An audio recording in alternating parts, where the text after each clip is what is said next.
மகா மேன்மையும் அருமையுமான வாக்குத்தத்தங்கள் 182. இந்த வார்த்தை உண்மை உள்ளது. என்னவெனில், நாம் அவரோடு கூட மருத்துவமையானால் அவரோடு கூட பிழைத்திருப்போம். அவரோடு கூட பாடுகளை சகித்தோமானால் அவரோடு கூட ஆளுகையும் செய்வோம். நாம் அவரை மறுதளித்தார் அவரும் நம்மை மறுதளிப்பார். 2 தீமோத்தேயு 2:11-12. சிலர் வாழ்க்கையில் வரும் பாடுகளை தெய்வீக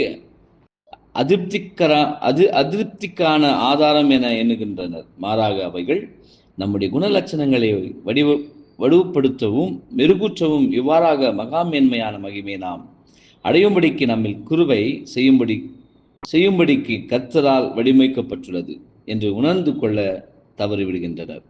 இந்த தவறான புரிந்து கொள்ளுதலின் காரணமாக இவர்கள் தங்கள் கடந்து செல்ல வேண்டிய தங்களுடைய வாழ்க்கையின் அநேக அனுபவங்களிலிருந்து பலன் பெற்றுக் கொள்ளாமலேயே போய்விடுகின்றனர். புறம்பை உணர்கின்றனர். ஆனாலும் அதற்கு பின்னாக இருக்கும் அன்பான நோக்கத்தை புரிந்து கொள்ளாமல் தங்களுக்கென்று திட்டமிடப்பட்ட பாடுகளை கற்றுக்கொள்வதில்லை. அனுபவங்களின் ஓடையை நாம் ருசிப்பது மாத்திரம் போதாது. ஏதோ கொஞ்சம் கீழ்ப்படுதலை கற்றுக்கொண்டால் மாத்திரம் போதாது. சில போராட்டங்களை சகித்தால் மாத்திரம் போதாது. சில சம்பவங்கள் நாம் அடைந்து பாடுகள் வழியாக கீழ்ப்படுதலை கற்றுக்கொண்டால் மாத்திரம் போதாது. மாறாக, பிதாவே, என்னுடைய சித்தம் அல்ல, உம்முடைய சித்தமே கடவது என்று மகிழ்ச்சியாய் நம்மால் கூற முடிகிற வரையில் நாம் தொடர்ந்து பருகி கொண்டிருக்க வேண்டும் என்பதே. ஆமென்.